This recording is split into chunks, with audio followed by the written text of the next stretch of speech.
За сайн байцгаана уу? Та бүхэнд энэ өдрийн мэндийг хүргэе. Нээлттэй нэгэн форумын хурлын танхимаас шүүхийн тухай хуулийн төслийн цуврал хэлэлцүүлгийн 3 дахь удаагийн хэлэлцүүлэг хүрэхээр бэлэн болоод байна. Тэгэхээр өнөөдрийн хэлэлцүүлэгт оролцогчдоо та бүхэндээ танилцуулъя.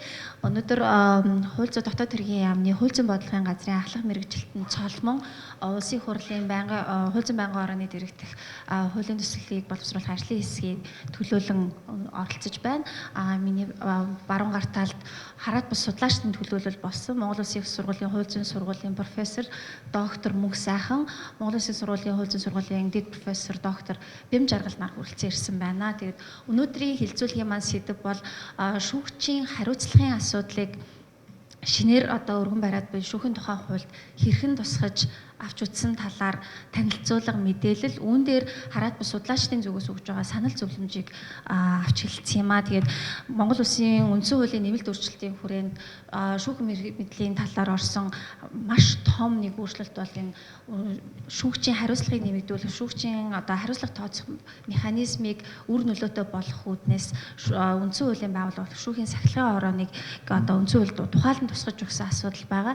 Тэгэхээр энэтэй уялдуулаад бол шүүхийн тухай хуулийн шинжилсэн найруулгад бол энэ талын зохицуулт бол бас нэлээд өргөн хүрээгээр орж ирсэн ойлголт тодорхойлтуудыг бол бас нэлээд наривчилж оруулж өгсөн ийм байдалтай байгаа. Тэгэхээр энийг бол бид нар бас энэ хэлэлцүүлгийнхаа нэг бие даасан сэдэв болгож ярилцахаар бэлдсэн байгаамаа. Тэгэхээр өнөөдрийн хэлэлцүүлгийн хувьд болохоор би хууль зүйн дотоод хэргийн яамны ахлах мэргэжилтэн цолмонгоос эхлэе гэж бодож байна. Тэгэхээр одоогийн яг өргөн бариад байгаа шүүхийн тухай хуулийн төсөлд яг энэ шүүгчийн хариуцлагатай холбоотой үндсэн хуулийн нэмэлт өөрчлөлтөөр орж ирж байгаа энэ тусгасан энэ асуудлын үзэл баримтлалын дагуу ямар өөрчлөлтүүд орж байгаа, ямар цар хүрээтэй өөрчлөлтүүд орж байгаа талаар бид нарт товч танилцуулахгүй юу гэж хүсэж байна.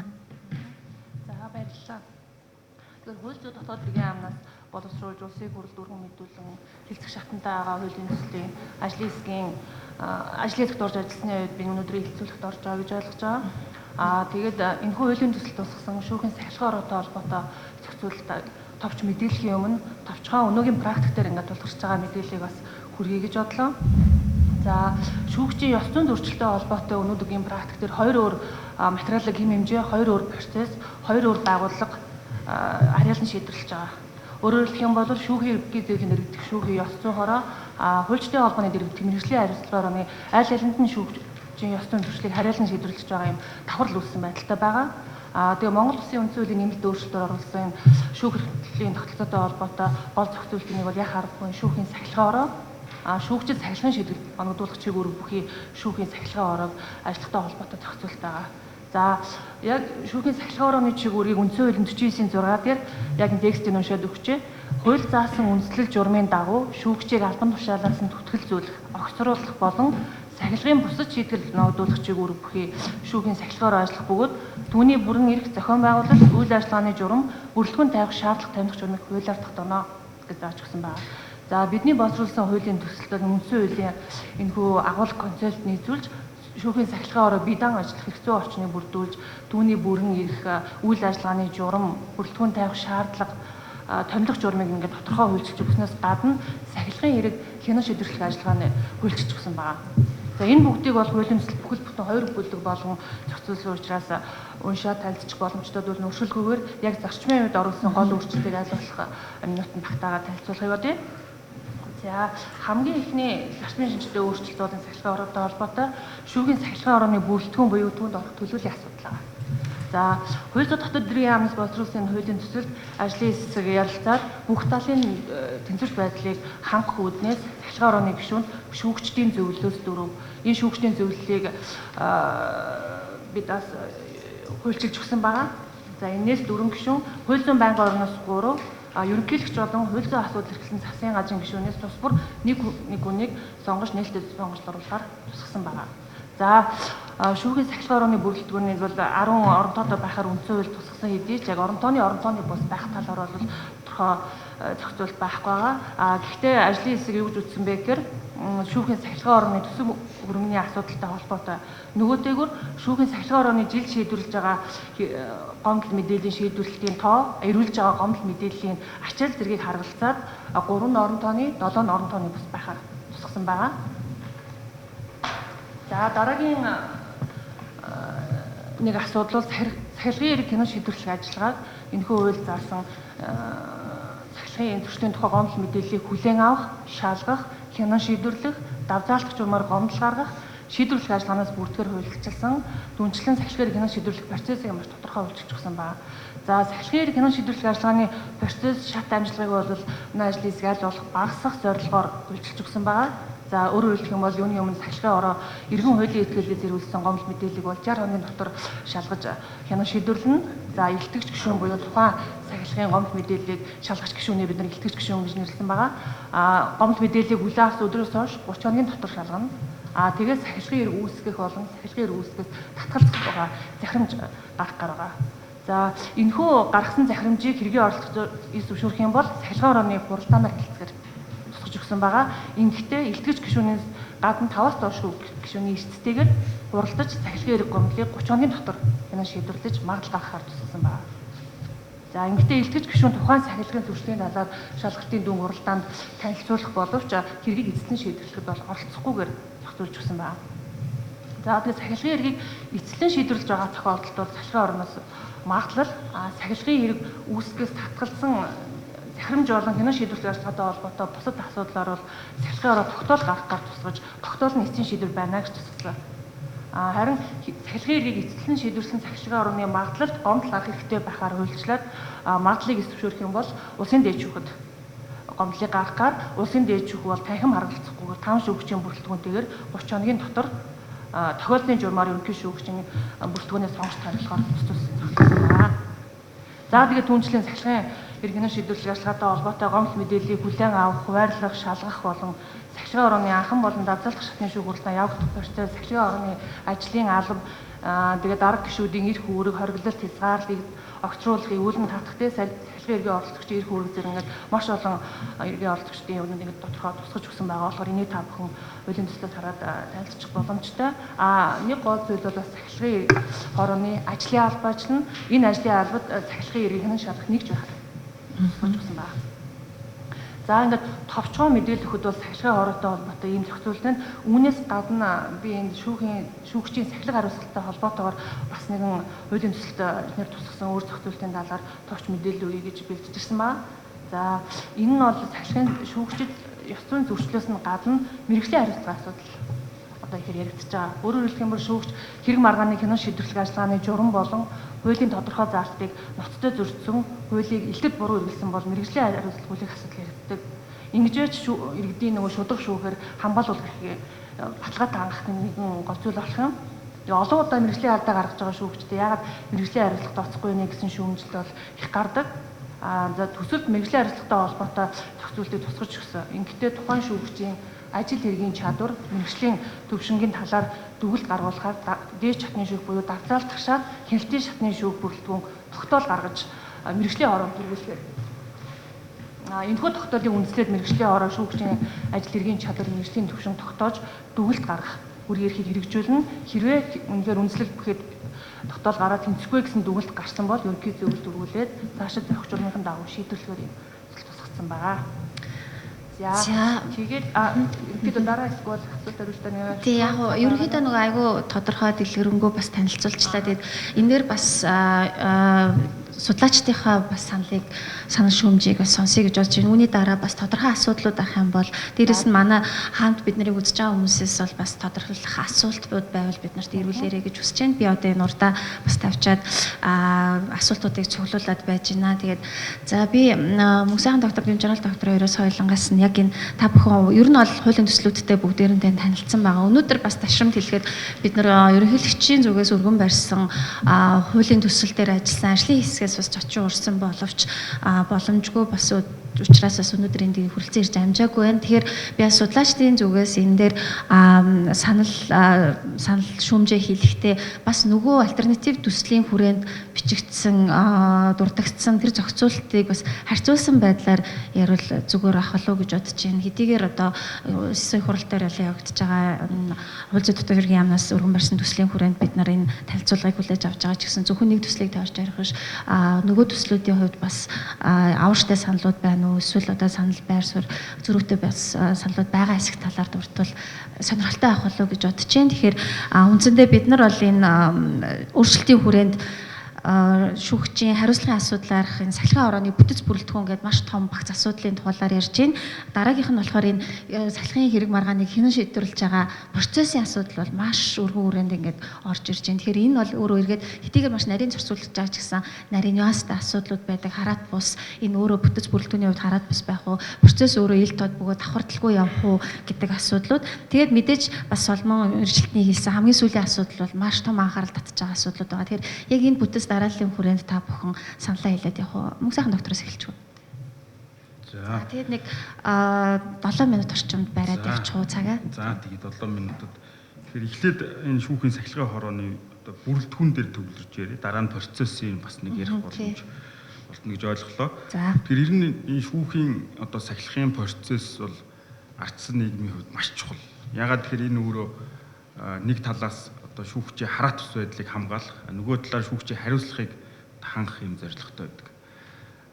Шүүгч бол хүний амьдралын хамгийн чухал асуудлуудыг одоо хувь заяагийн эцэслэн шийддэг. Тэр хамгийн чухал асуудал маргаанд орж байгаа учраас шүүгчдэр тэрийг шийдвэрлэх гээд ингээд явдаг. Эцсийн найдвар бол шүүгч тэрийг одоо шударгаар, нотлох баримт үндэслэлд тулгуур шийднэ гэж үздэг. Тэгэхээр энэ ажлаа хийхийн тулд шүүгч бол зөв бус нөлөөнд орохгүй байх, хараат ус байх тэр баталгаар хангагдах хэрэгтэй. Гэхдээ энэ хараат ус байдал нь өөрөө одоо хариуцлахгүй байхыг хамгаалах хаацаалах явдал ерөөсөө биш. Өөрөөр хэлбэл энэ шүүгчийн сахилгын процесс бол өөрөө хараат ус байдал болон хариуцлах хоёрын балансыг нь олох юм зорилготой байдаг. Шүүгчийн хараат ус байдал гэдэг нэрээр шүүгчийн хариуцлахгүй байдлыг хаацаалах тий шийтгэл ноогдуулахгүй байх тгийг өөгшүүлж болохгүй. Нөгөө талаар шүүгчийн хариуцлага гэдэг нэрээр шүүгчийн хараат ус байдал руу халтаж болохгүй. Тэгэхээр энэ маань өөрөө яг нэлээд детальчилж энэ шүүхийн сахилгын хорооны бүрэлдэхүүн дээр энэ зарчим барих хэвээр, процесс дээр баригдах хэвээр бүх деталь асуудал энэ хоёр зарчмаар л хандна гэсэн. За шүүхийн сахилгын хороо бол үндсэн хуульд нэмэлт өөрчлөлтөөр орсон. Шүүхийн ерөнхий зөвлөл энэ шүүхийн сахилгын процесс руу ордог, үр нөлөөгөө болгодог энэ байдлыг зогсоох юм. Бие даасан үр нөлөөтэй тогтолцоог бий болгох үзэл баримтлалаар үндсэн хуульд нэмэлт өөрчлөлт орсон. Тэгэхээр энэ одоо засгийн газрын болон ерөнхийлөгчийн төсөл аль аль нь бол энэ бие даасан энэ сахилгын хороог байгуулах үзэл баримтлалын хүрээнд явж байгаа ач холбогдол байна. За энэ дотроо бол энэ сахилгын хорооны бүрэлдэхүүн, тэдгээр тавигдах шаардлага, хориглох зүйл, ажлын алба, за энэ процесс одоо маргаан шийдвэрлэх процесс эдгээр бүгднгийн детальчилж хууль руу оруулж байгаа нь бол маш чухал алхам. Өмнө нь бол хуульд ерөнхий зохицуулт ороод нэг журмаар зохицуулаад явдаг байсан. Энэ бол том дэвшил. За бүрэлдэхүүний хувьд бол хоёр төсөл, хоёр өөр одоо явж байгаа. Тэгэхээр хууль зүйн яамны төсөл дээр бол одоо 9 гишүүнтэй байна. 4-ийг нь одоо шүүгчдийн зөвлөл, 3-ыг нь хууль зүйн байнгын хороо, 1-ийг нь хууль зүйн одоо сайд, 1-ийг нь ерөнхийлөгч одоо тус нээлттэйгээр одоо сонгон шалруулж томилох юм зохицуулт орсон байна. За тэгээд энэ дотор бас энэ даргаа бол дотроос одоо энэ гишүүд нь сонгоно гэж байгаа нь бол энэ сахилгын хорооны бие даасан байдлыг бас хангах маш чухал юм алхам. Өөрөөр хэлбэл өмнө одоо бол яадаг вэ? Ёс зүйн хорооны даргаыг ерөнхийлөгч томилдог. Өмнө нь одоо ёс зүйн хорооноос нэр дэвшүүлсэн хүнийг даргаар томилохгүй юм жил болж исэн тохиолдол. Тэгэхээр энийг хаасан ийм чухал зохицуул. Тэгээд энэ сахилгын хорооны гишүүдийн 4-ийн шүүгчдийн зөвлөлд сонгож байгаа нь бол өөрөө бас энэ шүүгчдийн оролцоог хангах, улс төрийн зөв бус нөлөөллийг сааруулах юм чухал зохицуулт энэ яамны төсөлд бол орцсон байна. За мөн хууль зүйн байнгын хорооноос одоо 3 гишүүнийг нэр дэвшүүлж, нээлттэйгээр нэр дэвшүүл сонгон шалгаруулад 3-2-оор томилно гэж. Гэхдээ томилохдоо бол одоо 3-2-оор тал талын оролцоотой ажлын хэсэг байгуул сонгон шалгаруулалт тэгээд томилохдоо бас 3-2-оор томилно. Энэ бол өөрөө парламентын олон зөөнхийн одоо балансыг хангах маш чухал юм зарчим бол суудсан байгаа. За гэхдээ энэ дээр бол зүгээр хувь судлаачийн хувьд бас одоо төдийлөн санал нэгж чадахгүйгаа нэг зүйл бол энэ ерөнхийлөгч шүүхийн сахилгын хорооны нэг гишүүнийг томилно гэсэн энэ заалт байна. Энэ бол ерөнхийлөгчийн төсөл дээрч байна. Одоо яамны төсөл дээрч байж байгаа. Тэгэхээр үндсэн хуульд оруулсан нэмэлт өөрчлөлтийн одоо 33-ын 4-өөр бол ерөнхийлөгч үндсэн хуульд заагаагүй бүр эрхийг нэмж хуулиар олохыг хориглосон. Гэтэл энэ хоёр төсөл дээр сахилгын хорооны гишүүнийг нэр дэвшүүлэх томилоход ингээ ерөнхийлөгч оролцохоор орж ирж байгаа нь саяын одоо үндсэн хуулийн нэмэлт өөрчлөлтөөр зөрчилж гинөө гэж харж байгаа юм. Тэгэхээр санал бол юу вэ гэхээр одоо энэ ерөнхийлөгчд бол энэ томилгоонд оролцох юуг нь хаах ийм шаардлага байна. За ерөнхийлөгчийн төсөл бол ерөнхийдөө шүүхийн сахилгын хоороо 12 гишүүнтэй байна. 3-ыг нь ерөнхийлөгч, 3-ыг нь хууль зүйн яам, 3-ыг нь хуульчдын холбоо, 3-ыг нь шүүгчдийн нэгдсэн зөвлөгөөний дэвшүүлж улсын хурал томилно гэж байна. За энэ дээр бол одоо сайн тал нь бол мэдээж энэ мэрэгжлийн холбоог оруулж ирж байгаа нь ач холбогдолтой байна. Дээрээс нь улсын хурал томилохдоо томилгооны сонсгол хийнэ гэдгийг зааж байгаа нь бол бас дэвшилттэй харагдаж байна. Гэхдээ асуудалтай зүйл нь бол юу гэхээр түрүүн хэлснээр ахаад 3 өөрөлд энэ бүрэлдэхүүний 4/1-ийг ерөнхийлөгч санал болгоно гэдэг маань үндсэн хуулийн нэмэлт өөрчлөлтөд зөрчилдсөн. Үндсэн хуульд ерөнхийлөгчд олгоогүй энэ эрх мэдлийг хэрэгжүүлэх юм орцсон байна. Дээрээс нь энэ шүүгчнэр бол энэ шүүхийн сахилгын маргаан шийдэх бүрэлдэхүүний тодорхой хэсгийг шууд сонгодог байх хэрэгтэй. Ямар нэгэн улс төрийн одоо процессор орохгүйгээр энэ өөрөө тэр процессын одоо шүүгчийн хараат үзэл рүү халтахгүй байх баталгааг онгодог. Гэтэл бол энэ ерөнхийлөгчийн төслөөр юу болж орж ирсэн бэ гэхээр хууль зүйн яам, хуульчдын холбоо ерөнхийлөгчийн санал болгосноос гадна энэ шүүгчдийн санал болгож байгааг ахаад улсын хурал руу оруулах төсөв. Санаа орцсон өөрөө шүүгчийн хараат байдлыг эргэлзээнд оруулах ийм нөхцөл байдал харагдаж байна. Тэгэхээр эцэст нь одоо миний одоо санал болгох, миний ч яг ерөнхийдөө судалгааны үр дүнгээр санал болгож байгаа хэлбэр юу гэхээр энэ яамны төслөө голлоод явсан дээр байна. Ингэхдээ бол бас энэ ерөнхийлөгчийн төслийн зарим нэг зүйлийг авах байдлаар за санал юу вэ гэхээр ерөнхийдөө шүүхийн сахилгын хорооны одоо 9 гишүүний 4-ийг нь шүүгчдийн зөвлөлд шууд сонгох хэрэгтэй. За энэ бол яамны төслөөрөө байх хэрэгтэй. Үлдсэн 5 дээр бол 4-ийг нь эсвэл 5-ыг нь ер нь бол 4-ийг нь улсын хурал сонгох сонгон шалруулж томилох ийм саналтай байна. Нэгийг нь яг хууль зүйн сайд байж болно. Одоо бодлогын яам гэдэг. Гэхдээ хууль зүйн сайдын хувьд бол нэгээс илүү томилох юм уу нэр дэвшүүлэхээр орох юм бол бас гүйцэтгэх эрх мэдлийг хэд их нөлөө орчин. Ямар ч байсан ерөнхийлөгчийн оролцоо бол энд байж болохгүй гэж. За тэгээд энэ ер нь бол гол энэ шүүгч биш гишүүдийн одоо 4-ийг 5-аас 4-ийг нь энэ их хурал томилохдоо бол энэ яамны төслийн үзэл баримтлалыг байруул яасан юм бэ гэж. Өөрөөр хэлбэл энэ маань өөрөө бас парламентын оролцоотой одоо Франц, Гүрж, Литв, Болгар гэдэг олон улсуудад бол шүүгч гишүүдийн шүүгчнэр сонгоод шүүгч биш гишүүдийг нь парламент нээлттэйгээр нийлдэвшүүлж 3/2-оор томилдог. Энэ бол нэлээд түгээмэл юм жишг байж байгаа. Тэгэхээр энэ 3/2-оор яамны төсөл томилж сонгон шалгуулж томилох энэ зарчмыг одоо олон улсын сайн туршлага гэж яагаад үзээд байна вэ гэхээр энэ бол нэгдүгээр бол маш нээлттэйгээр ил тод явдаг. За ингэхдээ бол бас энэ яамны төсөл дээр тодруулах хийгээ одоо мэрэгжлийн холбоо, магадгүй хууль зүйн сургуулиуд иргэний нийгмийн байгууллагууд гэдэг олон энэ субъектүүдийн оролцоог хангасан байдлаар ажлын хэсэг байгуулахаар бас тодруулах гэж болно. Тэгээд энэ яамны төсөлд байгаа шиг ажлын хэсгийг 3/2-оор байгуулад тэндээс бас ерөнхийлөгчийн төсөллөөс тэр томилгооны сонсгол хийх заалтыг нь оруулаад томилгооны сонсгол хийгээд тэгээ хууль зүйн байнгын хороо эсвэл одоо парламент бүрэлдэхүүнээр аль нь ч байж болно 3/2-оор томилох. Ер нь бол парламентын засаглалттай улсын хамгийн гол баланс хангадаг юм бол гэхээр парламентын томилгоо өөрөө 3/2-оор байж иж парламентын олох дангаараа төрийг барьж намын ийм томилгоо хийхээс хамгаалж байгаа. Тэгэхээр цөөнхийн оролцоо зөвшөлтслийг хангах энэ процесс нь бол хит нэг талын томилгоо явахаас бол сэргийлнэ. Тэгээ энэ дотор бол ямар ч байсан энэ юу байх ёстой нөгөө энэ томилгооны сонсгол гэдэг энэ зүйл бол бас тодорхой заагччул зүгээр яг хууль зүйн яамны төсөлд бол ерөнхий агуулгаараа бол нээлттэйгээр нэр дэвшүүл томилно гэдэг дотор бол багтж байгаа ч гэсэн наривчлаа тусахад бол бас зүгээр байхаа гэж одоо бодож байна. Тэгээд энэ шүүгч гишүүд бол энэ сахилгын хорооны одоо цөөнх байх ёстой. 9 гишүүний одоо 4 гэдэг бол хамгийн оптимал тоо. Тэгээд 5 нь бол шүүгч биш гишүүд байх ёстой. Энэ маань өөрөө шүүгчийн тэр хариуцлага ямар байна гэдэг хүнлэнгөөс маш сайн гаргаж тавиад ингээд тавьчихна. Энэ нь хараат ус байдал руу халдах эрсдлийг нь юугаар буруулж байгаа гэхээр энэ сахилгын хорооны шийдвэрийг энэ яамны төсөлд байгаа шиг дээж өгөхөр хянаж байгаа байхгүй. Тэгэхээр энэ хүнлэнгийн бүрэлдэхүүн буруу зүг ажиллаж байна гэдэг шүүх нь хянаж байгаа. Энэ бол хараат ус хариуцлага хоёрын балансыг олчж байгаа. Гэтэл ерөнхийлөгчийн төсөлд бол юу вэ гэхээр 12-ын 4-ний 3 нь бол шүүгч биш болчихж байгаа. Тэгэн гутаа шууд маргааныг эцлээ шийдэн шүүхөр орохгүй гэхээр энэ бол өөрөө шүүгчийн хараат ус байдлыг аюулт оруулах.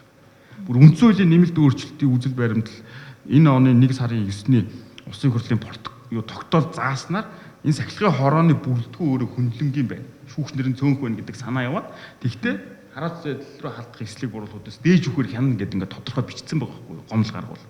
Гэтэл энэ ерөнхийлөгчийн төсөл дээр шууд энэ шүүгчнэрийн цөөнх ийм бүрэлдэхүүн эзлэж энэ асуудлыг шийднэ гэдэг бол өөрөө одоо шүүгчийн хараат ус байдлыг зөрчих, олон улсын сайн туршлагаас одоо маш ноцтойгоор зөрсөн л ийм л зүйл харагдаад байна л да. За баярлалаа. Тэгээ бэм чарал докторийн хувьд болохоор 2017 онд баха нөгөө манай судалгааны нарын бас юун дээр дэлгэцэн дээр гарсан байгаа бодлогын асуудал, бодлогын судалгааны хурангууллыг бас ингэж бодлогын асуудал хэлбэрээр бид нар гаргасан байгаа. Тэгэхээр яг энэ бодлогын судалгаа хийсэн үний хувьд бас яг энэ чиглэлээр бас нэлээх судалж ярьж бичиж байгаа манай хараад бас судлаачдын нэг байгаа. Тэгэхээр ер нь бол одоо яг өнөөдрийн хувьд яг шүүгчийн мэргэжлийн хариуцлагыг тооцохын практикт хамгийн тулгамдаад байгаа асуудлууд нь яг юу байгаад одоогийн энэ яваад байгаа бодлогот одоо өргөн бариад байгаа энэ хуулийн төслүүдэд яг энэ асуудлуудыг олж тогтоож яг энэ асуудлуудыг хөндөж үүний шийдэл болсон тийм зохицуултууд хийж чадсан байгаа болов энэ дээр та бас өөрийнхөө энэ өнцгөөс нь өөрийнхөө байр суурийг илэрхийлвэл. За баярлалаа. За юуны өмнө бол одоо Монгол Улсын 2019 онд бол үндсэн хуульд бол нэмэлт өөрчлөлт орсныг та бүхэн одоо бүгдээрээ мэдж байгаа. Тэгээ энэ нэмэлт өөрчлөлтийн хүрээнд орсон нэг нэмэлт бол яхаарахгүй түрүүн цолмон одоо үйлчлэлний хийсэнчлээ. Монгол Улсын үндсэн хуулийн 49-ийн 6 дугаар зүйлд орсон нэмэлтээ. Тэгэхээр бид нар эрх зүйн одоо нөхцөл байдлын хувьд 1992 оноос хойш явж байсан асуудлууд 19 онд орсон нэмэлтийн хоорондох бас зааг ялгааг нэг эхлээд бас нэлээд тодруулах хэрэгтэй болов гэж би хувь судлаачийн хувьд бол хараад байна. Өөрөөр хэлэх юм бол 1992 онд үндсэн хууль батлагдахад яг энэ чиглэлийг хэн хуваарлах юм бэ, хэн хэрэгжүүлэх юм бэ гэдэг асуудлыг үндсэн хуулийн төвшөнд бол зохицуулаагүй байсан учраас 93 онд гарсан шүүхийн тухай хууль нь илүүтэйгээр шүүх талдаа тийм үү. Дараа нь гарсан хуулиуд нь бол яамрууга татагдаад за буцаад 2012 онд одоо шүүхийн багц хуулиудын хүрээнд бол арай бидаасан шинжтэйгээр гэхдээ шүүхийн ерөнхий зөвлөл дээр чиглүүлэгтэй давхардуулах байдлаар ингээд зохицуулж ирсэн байдаг. Тэгэхээр эргээд би энийг яагаад хэлээд байна вэ гэхээр энэ нөхцөл эднэр бол яг өнгөрсөн хугацаанд бол байсан зүйлээ гэдгийг тодруулж байгаа. За одоо харин 2019 оны 11 сарын 14-ний өдөр батлагдсан Монгол Улсын үндсэн хуулийн нэмэлт өөрчлөлтийн хүрээнд орсон нэмэлтийн дагуу эрх зүйн хувьд цоошин нөхцөл байдал үүссэн шүү гэдгийг би зориуд тодруулахыг хүсэж байна л да. Яагаад ингэж тодруулаад байна вэ? Дэлхийн нийтэд одоо ер нь шүүгчийн хариуцлагатай холбоотой энэ асуудал бол маш эмзэг сэдэв байдаг. Хоёрдугаарт маш чухал сэдэв байдаг. Өөрөөр хэлбэл шүүх ер нь эрх мэдэл бол хараад бас би даасан байх гэдэг энэ зүйлүүд мэдээж байдаг боловч яг энэний нөгөө талд нь юу байдаг вэ гэхээр шүүгчийн хариуцлагын асуудал. Яг ард нь л нэг ясандаа нэг тэрэгний хоёр дугуйл гэсэн үг шүү дээ. Энэ нэг механизмууд өөрөө доголдоод ирэхээр л асуудал болж эхэлдэг. 2019 онд үндсэн хуульд нэмэлт өөрчлөлт оруулах магадгүй бас ялангуяа шүүх эрх мэдэлтийн энэ асуудал бол хамгийн их яригдсан зүйл бол хэрэг дээрээ энэ шүүгчийн хариуцлагын асуудал байсан. Энэ өөрөө үр нөлөөтэй биш байна. Шүүгчид хариуцлага оногдуулдаг механизм байна. Ер нь болохгүй байх шүү гэдэг энэ зүйл үзэл баримтлагч тэр мөн төсөл батлагдах хүрээнд ч одоо маш ихээр одоо яригдж туссан гэдгийг би зориуд онцлохыг хүсэж байгаа юм л да. За ингээд ер нь 19 оны өөрчлөлт ер нь хаашаа явчих вэ гэдгийг би тодруулах үүднээс ер нь дэлхийн нийтэд бол шүүхийн байгууллагаас ер нь хяндаг нэг юм механизмуд байдаг. Эсвэл шүүх нь өөрөө хариуцлага тооцоод явдаг механизм байгаа.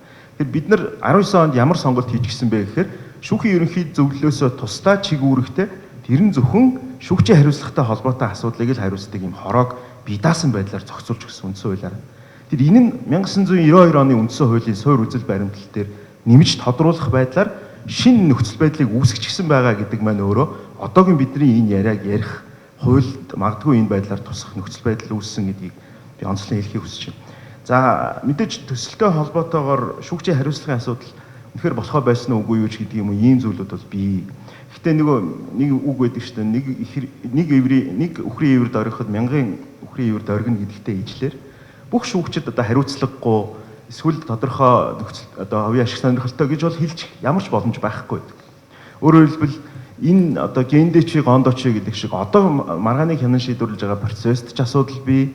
Мөн тодорхой хэмжээнд 19 оны өөрчлөлтөөс өмнө бол нөгөө шүүхийн ерөнхий зөвлөлийн нэг ясандаа бөөрөнд одоо наалдаж явсан нэг ийм зөвлөлийг бид нэр салгаад гаргачихсан.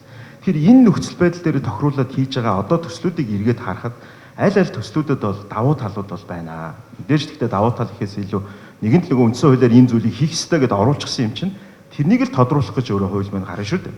За энэ чиглэлээр хийгдсэн юмнууд бол байна. энэ чиглэлд бас тодорхой одоо үндэслэл бүхий одоо гаргалгаа гарцуудыг бол хийсэн байна. Гэхдээ хамгийн одоо эхний асуудал бол мэдээж нөгөө түрүүн манай хоёр оролцогчийн маань нөгөө дурдаад байгаа одоо энэ бүрэлдэхүүний асуудал байж байгаа.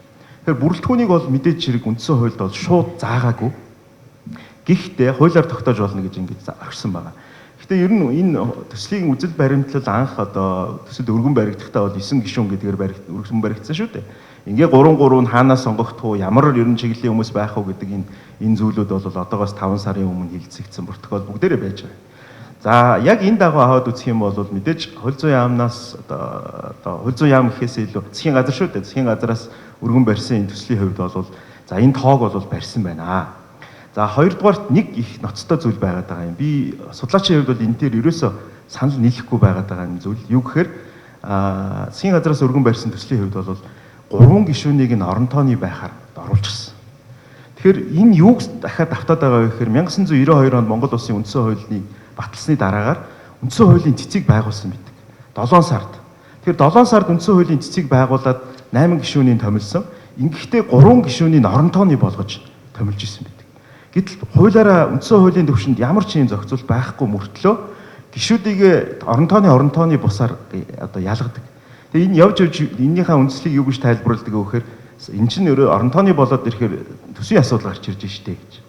Гэтэл процессд оролцогч болохынхаа хувьд маргаан энэ ч өөрөө маргаан хянан шийдвэрлэж байгаа шүү дээ. Энд оролцогч болохынхаа хувьд тэнд цаг зарж ээж тодорхой одоо асуудалд хараад бусаар ажиллахын тулд энд чинь цаг зарах шаардлага өөрөө гарна шүү дээ. Гэтэл үндсэн ажлынхаа хажуугаар энийг хавсраг байдлаар хийгээд явах нь эргээл нөгөө ямар асуудлыг дагуулж эхлэх вэ гэхээр нөгөө одоо асуудалдаа төвлөрч чадах уугүй юу? Асуудлаа бүрэн шийдвэрлэж чадах уугүй юу гэдэг ийм зүйлүүдийг бол яг аргагүй санагдуулж байна. За ингээд хоёр дахь нэг гол зүйл бол мэдээж одоо энэ хуулийн төслүүдэд бол сайн зохицуулалтууд бол бий. Бүгдийг нь бол үүсгэж ерөөсөө болохгүй. Үндсэн хуулийн суурь зарчимд нийцүүлээд ингэ явж байгаа учраас зүгээр тодруулаасаа гэж хүсэж байгаа зүйл юу вэ гэхээр бас хоёр одоо өмг сайхан одоо доктор бас хэлсэнтэй санал нэг байгаа.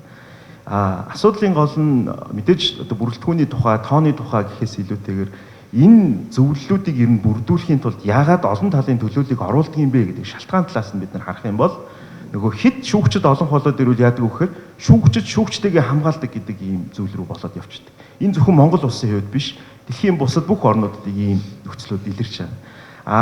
Гадна талаас төлөөлөл оруулдгийн шалтгаан нь юу гэхээр нөгөө балансжуулах гэж л оруулж идэг. Тэгэхээр би даасан ийм зөвлөл бүхий улсуудын хувьд яаж энийг бүрдүүлээд байна гэхээр шүүгчд бол заавал тодорхой хэмжээнд оруулж байгаа. Өөрөөр хэлбэл өөрсдийнхөө асуудлыг шийдэж байгаа учраас хоёрдугаар парламентын энэ оролцоо бас байдаг. Энэ яах гэж байгаа гэхээр ард түмнийг төлөөлж байгаа гэдэг энэ үднээсээ. За төслөөр дахиад нэг гарч ирээд байгаа нэг зүйл бол бас өмг сайхантай адилхан санал хэлэх гээд байна.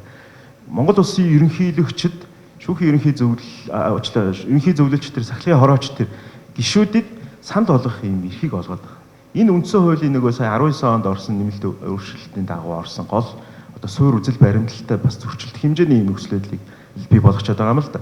Яагаад вэ гэхээр шүүхийн сахилгын хорооны гишүүнийг санал болгох гэдэг ямар ч чиглэл үндсэн хуульд бол ерөнхийлөгчд олгогдоогүй. Тэгэхээр энийг өөрөө олгоод хууль батлаад ирэхээр бид нар нөгөө үндсэн хуульдаа хууль тогтоомжоо нийцүүлэх биш, харин зөрчих хэмжээний асуудал руу оруулах гэж байгаа юм л да. За ингээд процесстэй холбоотойгоор бол нэлээд олон зүйлүүд байгаа. Тэр үнийг илүү тодруулъя. Бид нарт бас энэ нөгөө үзэгчдээс зарим нэг асуултууд ирж байна л да. Тэгээ энэ асуултуудтай уялдуулаад энэ асуултууд маань бас бид нарыг яг энэ процессын асуудал руу хөтлөөд байна. Тэгээд юунаас хууль зүйн яамны төслөөс энэ сахилгын хэргийг бүх шат дамжлагаар давж заалдаа дээд шүүх шийдвэрлэж дуусах хүртэл одоо хугацаа хэдэн хоног байна вэ? 60 хоног гэдэг бол одоо яг энэ түрүүний дурдсан энэ 60 хоног гэдэг хугацаа бол одоо сахилгын ороо тодорхой эрх мэдлийг хэрэгжүүлэх хэрэгтэй болсонтой холбогдуулаад мөрдөн шалгах, нотлох баримт цуглуулах тэгээ энэ бүх ажиллагаа нь бол маш их хугацаа шаардна. Тэгээд дээрэс нь 3 шатаар гомдлыг хилцгээр одоо энэ 60 хоног гэдэг бол өндөө боломжгүй хугацаа байна гэсэн ийм одоо асуулт санал бол ирж байна. За дээрэс нь бас энэ дээр бас холбогдуулаад солонгоос хариулт өсч байна. Нөгөөтэйгөр бол бас мөнх сайхан докторийн танилцуулгатай холбогдуулаад яг энэ шүүгч нар одоо шүүгчээс өөр хүн хуульч одоо шүүгчээс өөр хуульч маргаан шийдвэрлэж чадахгүй гэж үзэж байна уу? Яагаад одоо яг энэ нөгөө ерөнхийлөгчийн сүргэн барьсан төсөлтэй холбогдуулаад шүүгч нар хит цөөнх байна гэдэг байр суурьтай холбоотой асуулт ах шиг байна. Тэгээ шүүгч одоо шүүгчийн хариуцлагыг шийдэх нь харин оновчгүй юм биш үү гэдэг байдлаар явж байна. Тэгээд за дээрэс нь бас нөгөө процесстэй холбогдуулаад энэ сахилгын хорооны гишүүд нь орон тооны эсвэл орон тооны бус байх талаар мөн сахилгын хорооны шийдвэрийг шүүхээр хянахтад олон шатаар бус шууд дээд шүүх гэхдээ зөвхөн одоо захиргааны тамхин гэхээс илүү бүх шүүгчдийн дээд шүүхийн бүх шүүгчдийн шүүгчдээс 5 шүүгчийг бүрэлдэхүүн байдлаар санамсаргүйгээр бүрдүүлж шийддэг байх боломжтой юу гэх зэрэг асуултууд байна л да. Тэгэхээр нөгөө процесстэй холбоотой яалтчгүй нэг хугацааны асуудлууд яригдана те. Энэ хугацааны асуудлууд ч гэсэн хууль хугацаа гэх зэрэг одоо яг энэ салхины хэрэг маргааныг шийдвэрлэх дээр энэ процесстэй холбоотой энэ маш чухал асуудлууд хөндөгдөж яваад ирсэн байгаа. Тэгэхээр би Цолмонгоос яг энэ саяны тодруулахтай холбоотой хугацааны тодруулахтай холбоотой хариултыг өгөөд бусад зарим одоо хөндөгцсөн асуудлууд дээр хариу болгож мэдээлэл хуваалцахыг хүсэж байна. Тэгээд бас судлаачид маань бас саяны өгсөн тавьсан асуултуудын хариу өгөхдөө бас энэ процесстэй холбоотой өөрсдийн саналуудаа хамтд нь яриул гэж бодож байна. Тэгээд Цолмонг хүрч. За баярлалаа. Сахилгын эрх хянан шийдвэрлэх хугацааны асуудал холбоотой асуулттай хариулт өгье. Би түрүүн танилцуулгын дээр дурдсан. За сахилгын зөрчил маргааныг шалгах илтгэж гишүүн маань бол гомдол мэдээлэл бүлээн асуудал 30 хоногийн дотор шалгана. Шаардлагатай тохиолдолд энэ хугацааг 30 хоногоор сонгож болно. Ерөнхийдөө нэрийг хянан шийдвэрлэх ажиллагааны хугацааг 60 хоног гэсэн байгаа. Тэр давзаалтах журмаар дээд шүүх шийдвэрлэх хугацаа бол 30 хоног байна. За 60 дээр нэмэх нь 30. За 90 хоног болж байна тий. Хуулицах хугацаатай холбоотой зохицуултууд орсон болов. За хуулицах хугацаатай холбоотой зохицуулт ерөнхийдөө нөө зааж байгаа үзэгдэггүй тий. Тэр оронд би хариулж. За тийм асуултанд хариулж процессыг нэг хүмүүс ярьж байгаа. Тэгэхээр тэр бүрэлдэхүүн дээр бол энэ шүүхийн сахилгын хорооны бүрэлдэхүүний одоо олонх нь бол шүүгч биш байх хэрэгтэй гэдэг дээр санал нэг байгаа. Яамны төсөлчд юм байна. Ерөнхийлөгчийн өргөн барьсан төсөлчд хэрэг байна. Ягаад тэгэхээр шүүгч яг одоо ёс зүг барьж ийн үгүй хариуцлагатай байна уугүй гэдгийг шүүгчнэр олонхороо шийдээд байх юм л энэ өөрөөр түрүү манай бям жаргал докторын хэлдгээр бие биенээ хаацаалах юм байдал руу очдог гэдэг энэ түүхийг бол бид нэр 93-аас 2002 оны хооронд сайн мэднэ. Энэ дээр бас судалгаанууд байдаг. Өөрөөр хэлбэл дан шүүгчнэр шийдэж яхад олонхон шүүгчнэр шийдэж яхад бол бие биенээ хаацаалдаг ийм юм руу орж исэн. Миний хэлсэн зүйл бол юу гэхээр ерөнхийлөгчийн төслийн одоо гол ноцтой зүйл нь юу гэхээр шүүгчдийн төлөөлөл бол шүүгчдээсээ шууд сонгогч гарахгүй. Одоо 12 гишүүний 3 нь гарч ирчээд усын хурал томилно. Ахаа усын хурлаас хамааралтай тийм үү? Хоёрдугаарт энэ шүүхийн одоо сахилгын хорооны шийдвэр нь энэ 4-ний 1-ийн шүүгч 4-ний 3 шүүгч биш бүрэлдэхүүн шийдэж болно. Гэхдээ энэ маань өөрөө эцлээ шийдэж болохгүй. Дээж шүүхэр ч хянагдахгүй. Тэгэхээр энэ маань өөрөө шүүгчийн хараа тус байдлыг бол аюулд орно. Олон улсын ийм жишгийг бол би ерөөсөө мэдэхгүй. Ихэнхдээ бол манайх шиг ийм загвартай улс бол ийм хороо юм уу зөвлөл одоо хөндлөнгийн бүрэлдэхүүн шийдэ тийм үү? Одоо Америкт байна. Жишээл Исраилэхэд 3 хуульч, 3 иргэн, 3 шүүгч байдаг байхгүй юу? Европч гэсэн одоо Франц эднэрт бол олонхон шүүгч биш хүмүүс нэг бүрэлдэхүүн шийдэл тэгээд гомдол гарах юм бол яг тэр маргааны агуулгаар нь дээж өгөхөд гомдол гаргаад дээж өгөх нь хяндаг байхгүй юу? Энэ бол дийлэх тогтолцоо. Тэгээд дээрэс нь энэ үндсэн хуулийн нэмэлт өөрчлөлт үзэл баримтлал. Яг өргөн баригдсан үзэл баримтлал дээр 19 оны 6 сарын 6-нд юу гэж бичсэн бэ гэхээр балансыг нь хангах үүднээс энэ бүрэлдэхүүн өөрөө хөндлөнгийн байна сахилгын хороо. Хараа тус байдлыг эрсдэлд оруулахын тулд дээж өгөхөд гомдол гаргана гэд бичсэн байхгүй юу? Дээрэс нь энэ оны 1 сарын 9-ний их хурлын тогтоол дээр бас бичсэн. Тэгэхээр яагаад энэ үндсэн хуулийн нэмэлт өөрчлөлт үзэл баримтлалыг барихгүй нэ гэдэг юм. За хоёрдугаар тэр орон тооны бус дээр бол зүгээр одоо судлаачийн хувьд бол би ингэж бодож байгаа юм. Яг үндсэн хуулийн 49-ийн 5 дээр шүүхийн ерхий зөвлөлийн бүрэлдэхүүнийг заасан. Тийм учраас энэ дээр магадгүй орон тооны байх ёстой баг. Цэцтэй адилхан заасан учраас тоогийн заасан, яаж томилохын заасан. Сахилгын хорон дээр бол бүрэлдэхүүнийг зааж чадаагүй, заагаагүй. Бүрэлдэхүүнийг заагаагүй учраас энэ чинь бол бас орон тооны биш хэсэг нь бол бас хуулиар бол шийдэгдэх боломжтой гэж харж байгаа. За хоёрдугаар юу бол ачаал байна. Тэгэхээр яг 9 орон тооны ингээд сахилгын хорооны гишүүн суучгаар бол би бас өөрөө шүүхийн сахилгын хороонд тодорхой хугацаанд ажиллаж үзсэн. Яг ачаал бол 9 орон тооны хүн бүрийн шийдэх шаардлагатай ачаал байна уугүй гэдэг жоохон бас эргэлзээтэй. Энэ дээр бол тийм биш байж магадгүй гэсэн юм таамаг байна. Гэхдээ наривчилж бас судлах хэрэгтэй. Эсвэл ингээд орон тооны болохгүй. А 3 дугаарт энэ өндөр мэргэжилтэй хүн байх юм. Энэ сахилгын хороонд. Ерөнхий зөвлөлд өндөр мэргэжилтэй хүн байна, цэцэд байна.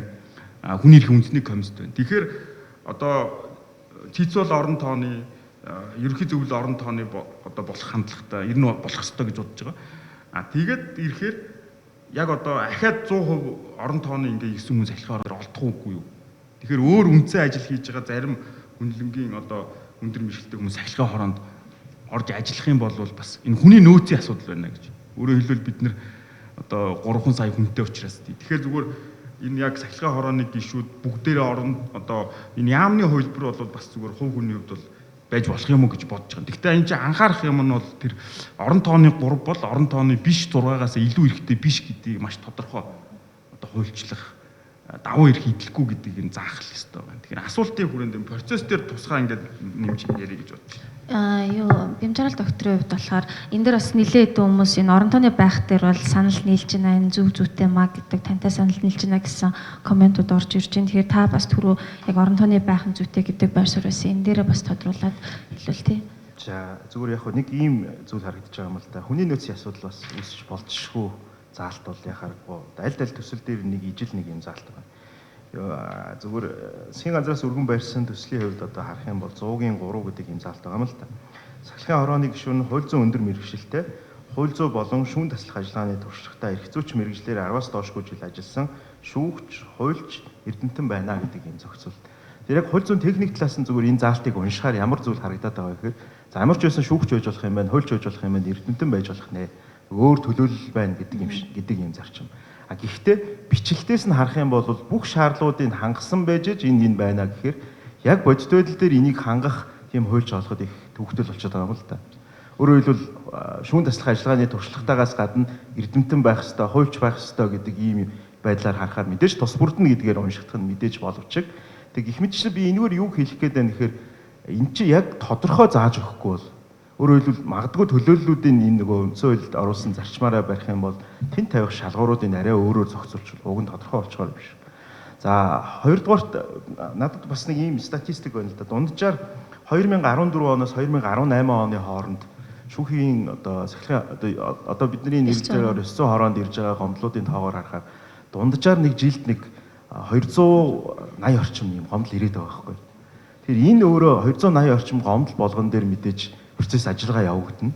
Яагаад гэвэл энэний чинь шууд тэмдэгтийн урамчч гэдэг юм уу эсвэл хуулийн ямар нэг процесс гэсэн саармагжуулах зүйл огт байхгүй. Тэр энэ өөрөө эргээд маргааныг эргээ харах юм бол дахиад энэ өсөх магадлал бол мэдээж их байж байгаа.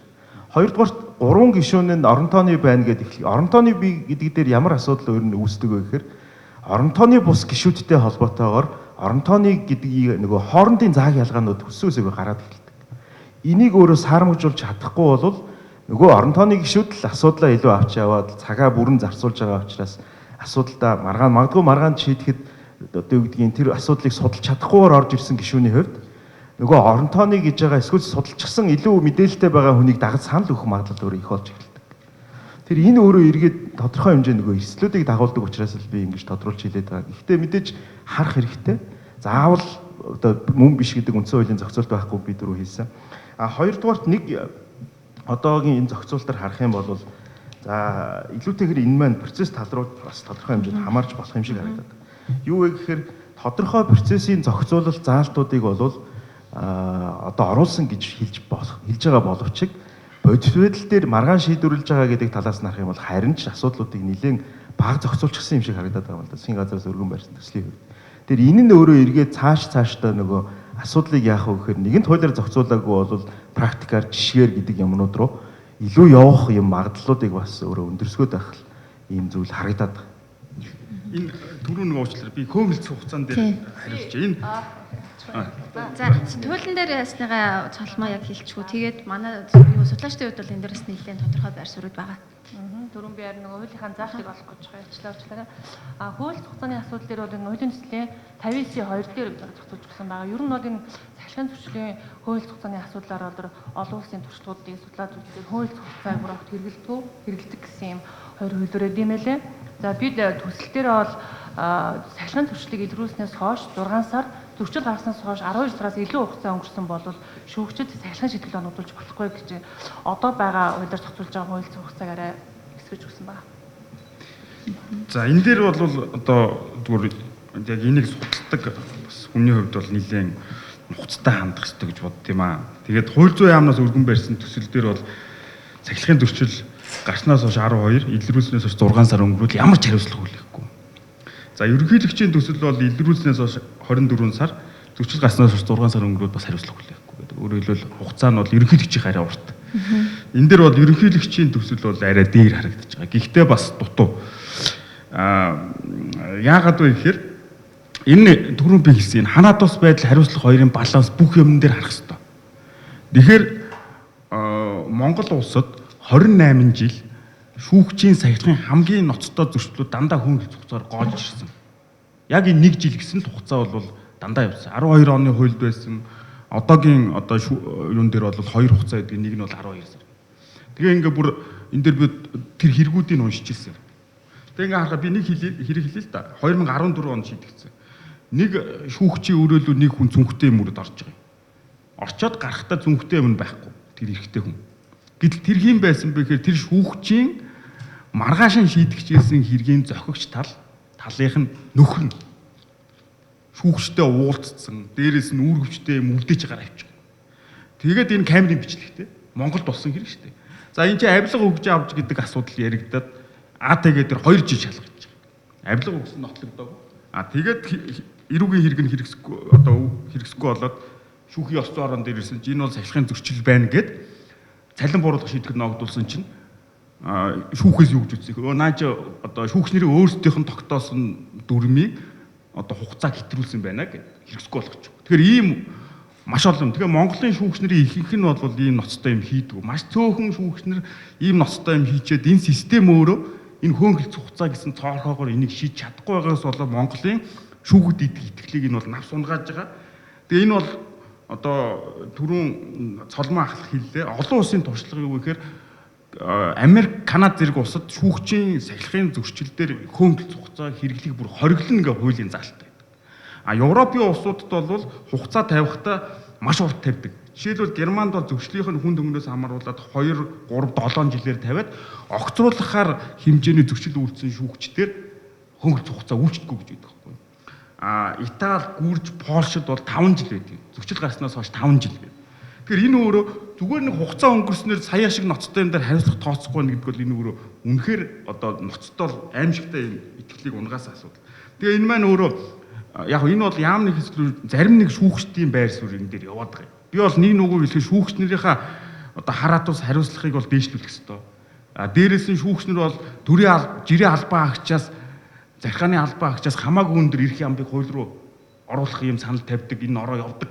Гэтэл хариуцлага гингууд хараат ус байдал эрх амб гэхээр тэнгис тулгаад хариуцлага гэхээр шал дээр буулгаад гэж болохгүй байхгүй юу? Эрх амб хараат усын байдлын баталгаа өсөж байгаа бол хариуцлага нь бас өсөх ёстой. Энэ хаанч байдгүй юмыг бид нар энэ санал болгоогүй. Тэгэхээр энэ хаана хандахгүй бол өөрөө энэ 1-2 ноцтой юм шийдэж чадахгүй бол институцээрээ өнөөдөр нурж унж байна. Тэгэхээр энийгээ бас шүүгчнэр маань бодох ёстой, хаана бодох ёстой. Энд дээр шүүгчийн хараат ус байдал ямар ч аюул учруулахгүй. Яагаад тэгэхээр шүүхийн сахилгын хорооны шийдвэрээр бүх юмыг ил тод хилцээ тогтоогоод хариуцлага тооцоо явъя. Буруу зөрүү гаржээ гэдгийг нь шүүгчнэр 100% шүүгчнээс бүрдсэн дээж үгээр шийдэх гэж шүү дээ. Тэгэхээр энэ ч болов шүүгчийн хараат ус байдал ерөөсөө эрсдэлд оруулахгүй. Өнөөдөр бол өнгөрсөн онд батлагдсан өмгөөллийн хуулиар өмгөөлөх сахилгын зөрчил гаргасан бол тэрнээс хойш 3 жил өнгөрчөөж хөнгөлц хугацаанд дуусах гарга байхгүй. 2013 оноос хойш хуульчийн сахилгын зөрчлийн хөнгөлц 3 жил байна. Тэгэхээр нөгөө шүүгчийн хуульч дотроос хамгийн өндөр ёс зүйтэйг нь сонгоно гэчээд хуульчийнхаа ёс зүй хариуцлагын стандартаас 3 дахин унгасан ийм юмыг бол хууль руу оруулах юм бол энэ өөрөө өнөөдрийн энэ үндсэн хуулийн нэмэлт өөрчлөлтийг хэрэгжүүлж байгаа энэ хуулийн үндсэн үзэл баримталд бол энэ зөрчилдөд байгаа маа. За бямжаарал өгөх. мэдээч хэрэг яг энэ асуудал өөрөө их хамгийн явж хамгийн маргаантай зүйл болдго юм билээ. Яагаад гэвэл нэг нөгөө хэлэхэд одоо илүү шүүгчд талаас гардаг санаа юу вэ гэхээр эн чинь ерөөсө тогтож ирсэн юм шүү дээ гэдэг байдлаар яг одоо засгийн газрын бас өргөн барьсан байгаа төсөл дээр шиг 6 сар 1 жил гэдэг юм хугацааг тавиад. Энэ бол явж хаана байна вэ гэхээр хөдөлмөрийн хууль дээр байж байгаа залч шүү дээ. Тэгээ энийг өөрөө шүүхтэр илүү буулгаад ингээ хэрэгжилчихсэн. Тэгэхээр ихэнх тохиолдолд судлаачдын хувьд мөн гадны туршлага, олон улсын туршлагуудыг бид нар ингээ хараад үзэхээр сая хэлж байгаачлан тийм зарим одоо улсын хувьд бол бүр огт хөө хилцэх хугацаа гэдэг зүйл байхгүйгээр одоо хуулиар зохицуулсан улсууд ч байна. Зохицуулсан улсууд нь бол манайх шиг ийм бага юм хугацаа тавьж байгаа зүйл огт байхгүй байна. Тэр энийг магадгүй одоо зүгээр би жоохон юугаар харж яж магадгүй тийм готронг магадгүй хууль тогтоогчдод одоо нөлөөлөх байдлаар лобби хийх байдлаараа энэ байдлаараа хэрэг батлагдахаар бол батлагдах магадлал 98% таа. Магадгүй 99% таач авах гэж би харж байна. Яагаад гэвэл яг хариуцлагатай холбоотой энэ асуудал дээр хөөөлцөх хугацаа нь өөрөө дахиад процесстэй холбогдож эхэлдэг. Тэгэхээр нөгөө маргаан хянан шийдвэрлэх ажиллагаа түрүүн одоогийн засгийн газраас өргөн барьсан төслийн хувьд ямар зохицуултыг гарч ирнэ гэхээр за 30 хоног байх нэ, 60 хоног байх нэ, нэмэх нь 30 хоног байх нэ гэд ингээ харж идэг. Гэтэл бодит байдал дээр тэр чинь өөрөө яг энэ дотор шийдэж чадна гэсэн баталгаа бас байхгүй шүү дээ. Тэгэхээр маргааны хянан шийдвэрлэлд явж явах явцад нөгөө хөөөлц хугацаанд дуусчдаг. Гарцаагүй зөрчил илэрсэн байгаад байдаг. Хид хідэн тохиолдлууд гардаг. Энийг хөөөлц хугацаа дууссан байж штэ гэдгээр нь өөрөө риск болгоод явцдаг юм зүйл. Бидний нүдэн дээр ил байхгүй. Тэгэхээр энийг шийдэж олох гарцуудыг аль талд нь хийж өгөөгүй л зүйл харагдаад байна. Төсөл дээр. За бид нар бас яг нэг цагийн хугацаатай хэлцүүлэг маань өрнөж байгаа. Тэгэхээр энэ хугацаанд бол бас тодорхой хэмжээнд яг нөгөө гол асуудлуудаа хөндөж ярих нь зүйтэй байх гэж бодож байна. Тэгээд яг үндсэндээ бол энэ процессын асуудал дээр бол энэ хөө хэлц хугацааны асуудал хамгийн хурцаар тавигдж байгаа. Тэгээд судлаачдын байр суурь хөндлөнгөөс бол бидний зүгээс өгж байгаа зөвлөмж бол яг энэ хугацааны асуудал яг энэ одоогийн төсөл дээр байгаа шиг нэгжлийн хугацаатай байна гэдэг бол одоо хэрвээ энэ чигээрээ явах юм бол дараагийн тэр процессын шинжтэй зохицуулалтуудын үр нөлөө бол бага юм аа. Хариуцлагын асуудлыг үндсээр нь бас нэлээд одоо үр нөлөөний хувьд доош нь татсан юм зохицуулалт болох нэ гэж үзэж байна. Тэгэхээр би 3 дахь нэг асуудал руу яалтчгүй үлдсэн цагаа бас зарцуулах шаардлагатай байх гэж бодоод байгаа. Түрүү бас танилцуулга дээр дурдсан юу байгаа мэрэгжлийн хариуцлагын асуудлыг одоо авч үзэж байгаа асуудал байгаа. Тэгэхээр энэ дээр бол одоо төслийн ажлын хэсгийн зүгээс бол бид нар бол маш юм тодорхой зохицуултуудыг энд оруулж өгч байгаа. Энэ мэрэгжлийн хариуцлагын асуудал дээр бол ингээд дээд чатны шүүхээс бол дүгнэлт гаргадаг. Тэрний дагуу мэрэгжлийн хариуцлагын хоороо ажиллах чиглэлээр одоо юм зохицуултыг хийж өгсөн гэсэн энэ одоо маш нэг талын шинэлэг гэх юм уу те шин тийм зохицуулттай. Тэгэхээр энэ дээр манай судлаачид ямар шүмж саналтай байна. За тэгээд болсон саналуудаа нэг үсэн хэлж байгаа. За 58 дугаар зүйлийн тухай сая яг дурдж ах шиг байна. 58 дугаар зүйл бол яг харахгүй эргэлзээтэй. Өөрөөр хэлэх юм бол яг бүлгийн хувьд бид нар аваад үзэх юм бол шууд энэ дотор байх уугүй юу? Магадгүй шууд сахилгын хороотой чинь хамаатай юм уу? Эсвэл мэрэгжлийн хороо тэгээд мэрэгжлийн хороо бодит байдал дээр бол үндсэн хуулийн төвшөнд энэ чиг үүргийг хэрэгжүүлэх байгууллага бол огт биш шүү дээ. Хоёрдугаар шийдэж байгаа маргаантай холбоотойгоор мэдээж ийм илэрхий алдаа гарвал яах вэ гэдэг ийм асуудал байна. Өнгөрсөн 4 жилийн хугацаанд ажилласан шүүхийн ёс зүйн хорооны одоо практикаас харах юм бол энэ ёс зүйн илэрхий зөрчил гэдгээр шийдсэн тохиолдлууд бий. Харин энийг мэрэгжлийн алдаа байж таа гэдгээр нөгөө шүүхүүдээс нь хэрэгсэхгүй болгочихсон тохиолдлууд байгаа байхгүй. Тэгэхээр мэдээж одоо хуулиар хинч харсан гэсэн илэрхий алдаа дахин гаргаад байна гэдэг бол өөрөө шууд ёс зүйн зөрчил гэдэг агуулгаар нь зохицуулчихсан олон улсын практикууд байна. Тэрлүү нь илүү явуулах хэрэгтэй. Түүнээс биш давзаалдах шатных нь шүүх, дээд шүүхээс ингээд шууд одоо нөгөө шүүгчтэй ч холбоотойгоор мэрэгжлийн хороор нь асуудал явуулаад илүү асуудлаа шийдвэрлүүлж гинэ гэж байгаа боловч бодит байдал дээр энэ юу болж хувирах вэ гэхээр дээд шатны шүүх буюу дарга гэдэг нөгөө захиргааны бүтц рүүгээ л дахиад явчих гээд. Энийг бол хэрхэвч одоо ийм байдлаар оруулж болохгүй гэсэн.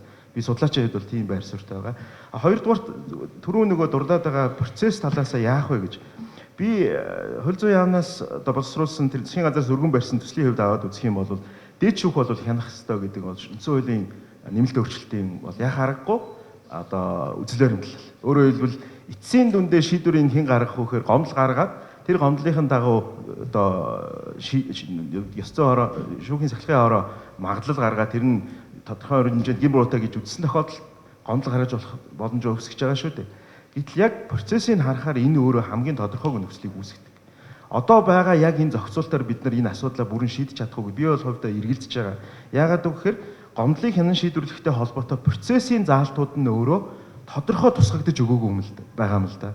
Тэгээд захиргааны хэрэг хянан шийдвэрлэх тухай хуулийн 127 дугаар зүйл заасны дагуу энэнийг төсөөтэй хэрэглэх байдал энэний дагуу хуралдааны хийнэ гэдээ ингэ шийдчихсэн. Гэтэл захиргааны процессын хууль дээр чи өөрөө яг ийм зохицуултуудыг ерөөсөө хийж өгөөгүй байна. Яаж хянах юм бэ гэдэг дээр өөрөө маргаан үүсчихдээ. Өөрөөр хэлбэл шүүхийн сахлахын хороо бол өөрөө шүүхийн бус байгууллага шүү дээ. Гэтэл шүүхийн бус байгууллагыг шүүх хянахтаа хамгийн түрүүн асуудал юу гардаг вэ гэхээр нөгөө давзаалдах шатны шүүхийн магадлалыг хянаж байгаа гэдэг агуулгаар хянаад эхлэхээр л нөгөөтгий чинь шүүхтэй адилхан тооцоод эхэлдэг. Гэтэл шүүхийн сахлахын хороонд өөрөө энэ процессыг явуулах ямар нэгэн эрх хэмжээ огт олгоогүй. Жишээлбэл нотлох хойронд гаргуулах, нотлох хойронтыг шинжилэн судлахтай холбоотой шүүхийн сахлахын хорооны гишүүдүүд бол хуулиар ямар нэг эрх олгоогүй шүү дээ.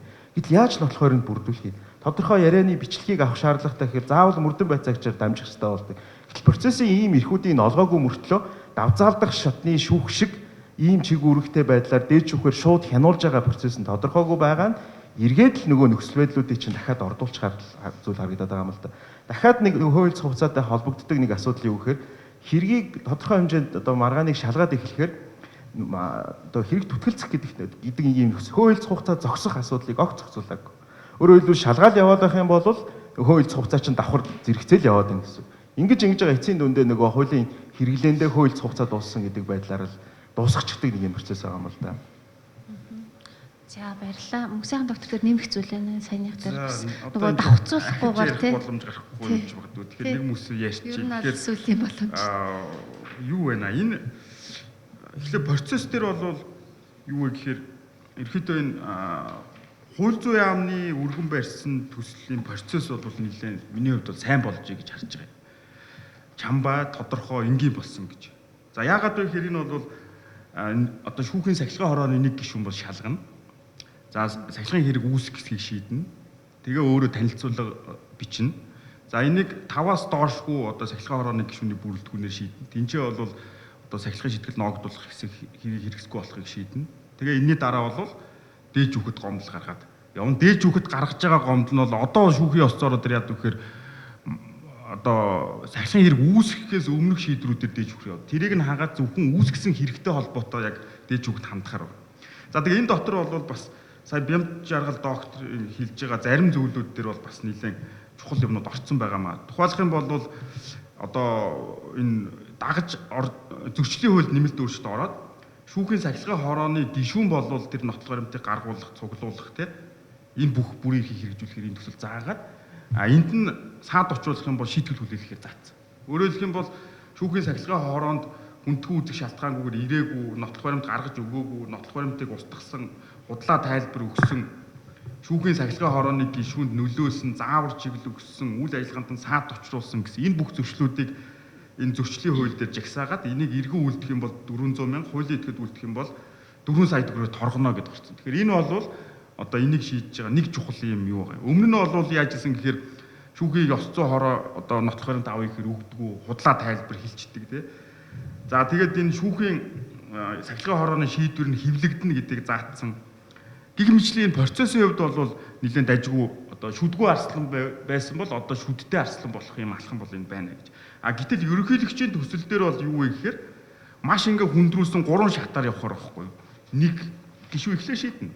Анхан шатар гэж байгаа. Тэгээд давх гингууд 3 болоод хяналт гингуудаа дотроо 5 гишүүн гэж байгаа. Өөрөлдвөл нэг яг энэ бүрэлдэхүүн давхцахгүй гэж байгаа боловч нэг байгууллагын хүмүүс дотроо ингэж өөрийнхөө шийдвэрийг хянана гэдэг бол энэ давзаалт хэрэг хангахгүй. Давзаалт хэрэг гэдэг бол юу гэхээр 3 шат байх албагүй. Тухайн шийдсэн бүрэлдэхүүнээс өөр тусдаа хүнлэнгийн нэг бүрэлдэхүүнээр тэрийг зөв бурууг нь хянуулах байхгүй. Тэр нь дээж үг. Өөрөөр хэлбэл тэр дотор нь өөрсдөр нь бусад гишүүдээр нь хянуулна гэдэг бол энэ буруудах байгаа шүүгчийн давзаалт хэргийг ерөөсө хангахгүй үндсөөл энэ зөрчил рүү оруулна. За тэгээд энэ бол өөрөө түрүүн хэлсэн шүүгчийн хараа цус байдал руу одоо эрсдэлтэй юм болцсон. Дээрээс нь маш нүсэр энгийн ойлгомжтой биш процесс бол ерөнхийдөө төсөлд байна уу. Дээрээс нь одоо тэр хууль зүйн яамны төсөлд байгаа саях шиг сайн заалтууд бол ийшээ алга сахилгын хорооны шийдвэрийг хэвлэх заалт энэ ерөнхийдөө төсөлд алга худлаа мэдүүлэг өгвөл яах юм, нотлох баримт гаргаж өгөхгүй бол яах юм гэдэг юм алга. гих мэтлийн процессын ерөнхий нэг юм бол нэг юм харагдаад байна. За түрүүн тэр мэдлэг ур чадварын асуудал дээр бол би бямж аргал доктортой санал нэг байгаа. Энэ дээр бол хууль зүйн яамны энэ төслийн энэ нөгөө шүүгчийн мэдлэг одоо чадвар мэрэгчлэр тэнцэхгүй эсэх асуудлыг дээд шүүх болон давзаалдах шатны шүүх бүрэлдэхүүн одоо энэ шүүхийн мэрэгчлийн хооронд хандаад тэгээ мэрэгчлийн хороо тэнцэхгүй байна гэвэл ерөнхий зөвлөлд хандаад тэгээд одоо чөлөөлдөг. Энэ зохицуулт бол өөрөө нэгдүгээрт бол энэ хаанч байхгүй юм байна. Бид нэр одоо зохиосон. За энэ дээрээс нь юу вэ гэхээр энэ бол үндсэн хуулийн одоо нэмэлт өөрчлөлтөд зөрчилдөж байгаа. Ягаад тэгэхээр ер нь бол шүүгчийг чөлөөлөх огцруулах хоёр ойлголтын ялгаа нь юу гэхээр чөлөөлнө гэдэг бол гин буруугүй багт асуудал явдаг. Огцруулна гэдэг бол буруутай үйл ажиллагаа байхгүй. Тэгэхээр энд яригдж байгаа асуудал нь бол өөрөө буруутай үйл ажиллагаа. Тэгэхээр энд бол нэг юм дээр санал нэгж байгаа нь юу гэхээр асуудал байна уу үгүй байна. Үнэхээр хинж одоо маргахгүй зүйлүүдийг тэгээ хуулийн илэрхий заалтыг удаа дараа ноцтой зөрчдөг. Энэ зүйл бол өөр асуудал. За энийг шийдэх гарцсан дээр харин нь бол яг энэ хууль зүйн яамны санал болгож байгаа гэж жоохон эргэлзээд байгаа. Өөрөөр хэлэх юм бол энэ чинь ямар асуудал? Нэгдүгээрт бол анхан шатны шүүгчийн хараа төсөөлөл байхгүй болно. Ягаад тэгэхээр шүүхийн мэрэгжлийн хорооны 9 гишүүний 6 нь буюу 3-2 нь дээд шүүхийн болон давзаалгах шатны шүүхийн шүүгчд орж байгаа. Тэгэхээр дээд шүүх, давзаалгах шатны шүүгчнэр өөрсдөө орсон бүрэлдэхүүндээ тэр бүрэлдэхүүнээс өгөхөр чи ерөөсөө л энэ бол анхан шатны шүүгчд зориулсан юм болчиход байгаа юм. Өөрөө одоо тэр тогтоол гаргаж явуулна. Тэгээ ахаад дээд шүүх, давзаалгах шатны шүүх орчхоор ерөнхийдөө анхан шатны шүүхийн шүүгчнэр одоо дээд шатны шүүгчтэй захирагдах энэ бол айдас үүсэх юм эрсдэл байна. Дээрээс нь дээд шүүхийн шүүгч, давзаалгах шатны шүүгчийн энэ чадвар мэрэгжлийн тэнцэхгүй асуудлыг энэ шийдэж чадахгүй болчиход. Тэгэхээр энэ анхан шатны шүүгч зориулсан болчиход байна.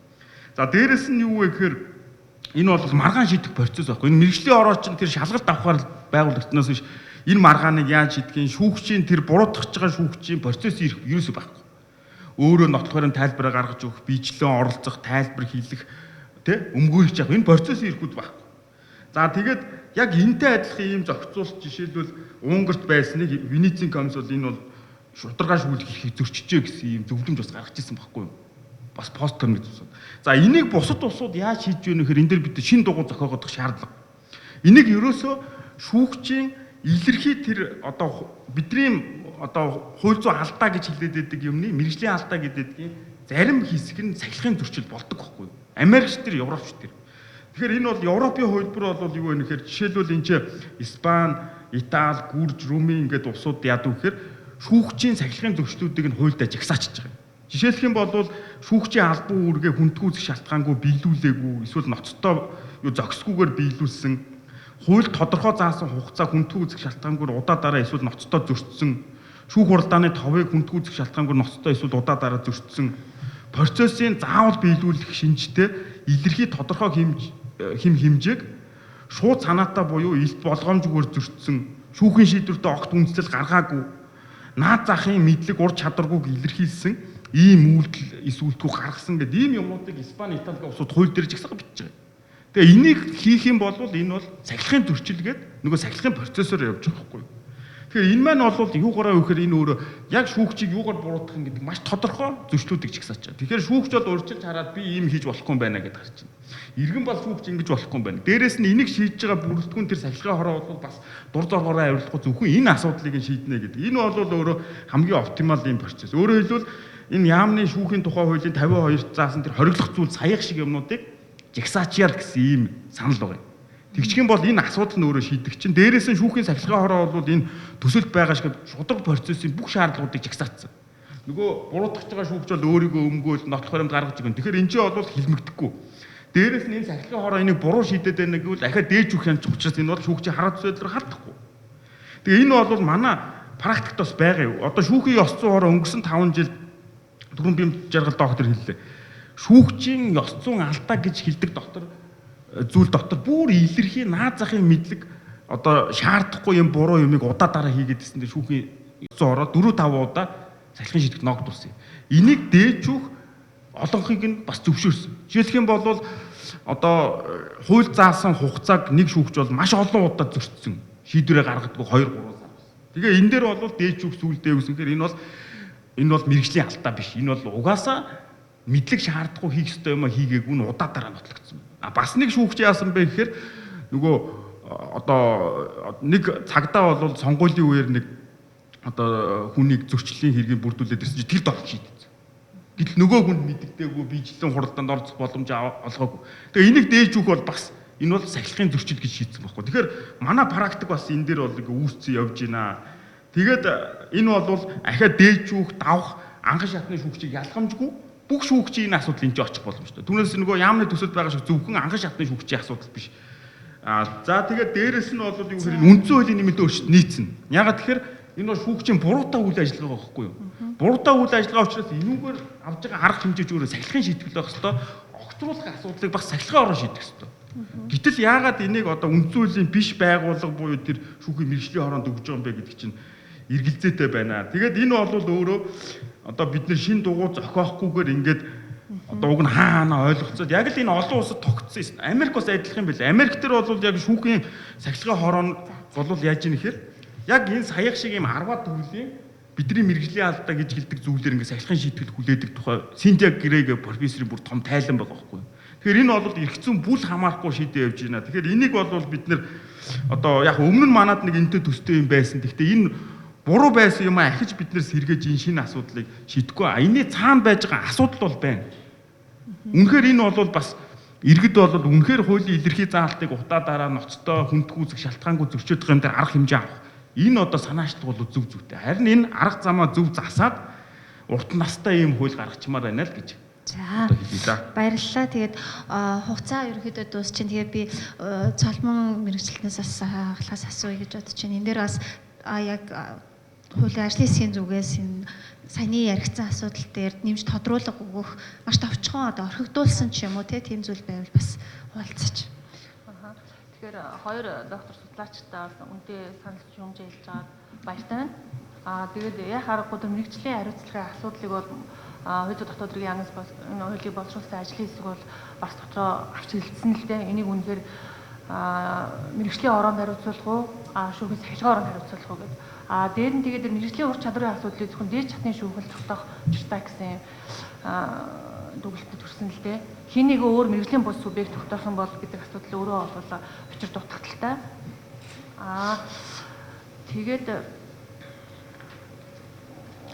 Тэгээ ажлын хэсгээрээ олонхын санал арга шийдвэрлээд ямар ч байсан мэрэгжлийн хороонд энэ дүгнэлтээ дээд чатны шүүхийн тогтоолыг өргүүлээд энэ дэр үндэслээд мэрэгжлийн ороо дүгнэлт гаргаад тэгээд шүүхийн ерөнхий зөвлөлд өргүүлж шийдвэрлэхээр гэсэн ба. За. Аппроч хэлгаа. Тэгээд хоёрдугаар асуултанд дөрөв бэм жаргалтай докторын хэлсэн бас тэр сахилгын гинэн шийдвэрлэх ажиллагаатай холбоотой нотлохоор гаргуулах үнэлэх ажиллагаатай холбоотой нэг асуудал хөндөгдөх шиг болсон. Энийг яамны хуулийн төслийн 102-1 дээр сахилгын орооны гишүүний бүрийн хэлтер тусгасан байгаа.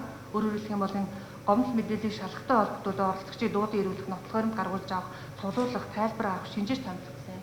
Тэгэхэд өгсөн үнэтэй холбоотой бас тэр зөрчил шийдвэрлэх боллоо. Оролцсон өөрчлөлтөд мөнгө сайхан дурдчих шиг боллоо. За баярлалаа. Тэгэхээр ерөнхийдөө бид нар бас өнөөдөр шүүгчид хариуцлага тооцохтой холбоотой сахилгын зөрчил мэргэжлийн алдаатай холбоотой асуудлаар ямар одоо хянан шийдвэрлэх процессууд явах вэ? Үүнийг одоо хуулийн төсөлд юу гэж тусгасан болно? Энд дээр судлаачдын байр суурь ямар байгаа талаар хэлцэж ярилцлаа. Тэгээ бидний гол ярилцсан асуудлууд маань эргээд шинээр одоо үндсэн хуулийн үзэл баримтлалын хүрээнд бий болж байгаа шүүхийн сахилгын хорооны бүрэлдэхүүний асуудал бол маш их анхаарал татж байна. Үүний төлөөлөл бөгөөд одоо тэнцвэртэй байдал, шүүгч болон шүүгч бус гишүүдийн тэнцвэртэй байдал гэдэг маань одоо ямар ч тохиолдолд шүүгч гишүүд бол цөөнх байх ёстой юм байна. Тэгээд дээрэс нь бол маш олон тийм төлөөллүүд орж ирэх ёстой. Мэргэжлийн холбооноос бас төлөөлөл орж нэр дэвшүүлэх боломжтой байх зэрэг нь бол одоо чухал юм а гэсэн. Дээрэс нь одоо шүүгчээр сахилгын ороонд ажиллаж байгаа шүүгч нарын хувьд бол шууд одоо сонгогддог байх ямар нэгэн байдлаар улсын хурлаас томилогддог энэ процесс бол байх ёсгүй маа гэсэн ийм саналуудыг бол манай судлаачид хэллээ. Тэгээд шүүхийн одоо хариуцлага сахилгын асуудлаар гарч байгаа хэрэг маргааныг хянан шийдвэрлэх процессын хувьд бол энэ хугацааны асуудал бол маш том шүүмжлэлд дагуулсаар байгаа юм байна. Хүн хэлцэх хугацаа бол олон жилийн туршид бид нар энийг шүүмжилж ирсэн боловч яг одоогийн өргөн бариад байгаа хуулийн төслийн хувьд бол нааштай буюу ахис твшил гарсан зүйл бол байхгүй байна. 12 сар буюу 1 жилийн хугацаа гэдэг бол маш богино хугацаа хэвээр байгаа бөгөөд олон улсын туршлага бусад хуульчдын ёс зүйн маргааныг шийдвэрлэхтэй холбоотой хууль хугацааны харьцуулахад хүртэл дор хаяж 3 дахин бага байгаа. Ийм нөхцөл байдал байсаар байгаа гэдгийг энэ хууль боловсруулагчид тогтоогчид нар маань бас анхаарал таавч үзэн байх гэж найдаж байна. Тэгээ үүнтэй холбоотойгоос хууль хугацааны хэмжээнээс гадна түүнийг хизээ зогсох, тасалдуулахтай холбоотой энэ зохицуултууд бас нарийн орох шаардлагатай гэж үзэж байна. За 3 дахь нэг том багц асуудал болохоор яг энэ сахилгын шүүгчийн сахилгын асуудлын зэрэгцээ энэ мэрэгжлийн ур чадвартай холбоотой, мэрэгжлийн алдаатай холбоотой асуудлыг зохицуулж байгаа энэ төсөл туссан зохицуултыг бол бас нэлээд шүүмжлэлтэй хандж байна. Тэгэхээр энэ дээр бол мэрэгжлийн хорооноос буюу дээд шатны шүүхээс энэ мэрэгжлийн алдаатай холбоотой дүгнэлт гаргахын хувьд нь бол өөрөө бас шүүгчийн дотоод хараад бус байдалд бол сөргөөр нөлөөлөх тийм зохицуулалт болсон байна гэж судлаачийн зүгээс үзэж байгаа учраас бас холбогдох хууль боловсруулж байгаа ажлын хэсэг бас эдгээр санал зөвлөмжийг нааштайгаар хүлээж авна гэж найдаж байна. Тэгээд нээлттэй нэгэн форумын зүгээс энэ шүүхийн тухай хуулийн төслийг энэ удаагийн парламентаар бас эцэслэн шийдвэрлэх болов уу гэсэн энэ 7 хоногт бас хилцэж эхлэх болов уу гэсэн энэ таамаг хамгийн дагуу бол энэ хилцүүлгийг бас мэдээлэл олон нийтэд болон бодлого боловсруулагчид мэдээлэл болгох үүднээс явуулж байгаа. Гэхдээ яг энэ сонгуулийн үйл ажиллагаатай холбогдуулаад бусад цаг үеийн нөхцөл байдалтай холбогдуулаад энэ том чухал хууль тогтоомжийн асуудалд эцэслэн шийдвэрлэхдэггүй байх цаг хугацаа тулах тэр эрсдлүүд бас байгаа юм байна. Тэгэхээр энэтэй уялдуулаад бол бид нар бас энэ хилцүүлгийг өрнөлж байгаа явцад бол бас энэ үндсэн хуулийн нэмэлт өөрчлөлтийн дагуу орж байгаа хийгдэж байгаа энэ томоохон хэмжээний эрх зүйн шинтгэлийн асуудлыг бол энэ удаагийн парламент өөрийн яг энэ нэгдсэн үзэл баримтлалынхаа хүрээнд эцэслэн батлах байхаа гэж найдаж байна. Тэгээ бид нар маргааш буюу баасан гарагийн 15 цагаас нээлттэй нэгэн форумын хурлын танхимаас сүүлийн цуврал дөрвөн хилцүүлгийнхаа сүүлийн хилцүүлгийг улсын дээд шүүхийн эрх хэмжээний асуудлаар буюу шүүхийн дотоод хараат ус байдлын асуудлаар ярилцах болно. Тэгээ та бүхэн бас бидэнтэй дахин хамт байгаарай гэж хүсэж байна. Тэгээ анхаарал тавьсан та бүхэнд баярлалаа. Оролцогчдод цаг зав гаргаж ирсэнд баярлалаа гэж хүсэж байна. Тэгээд баярлалаа.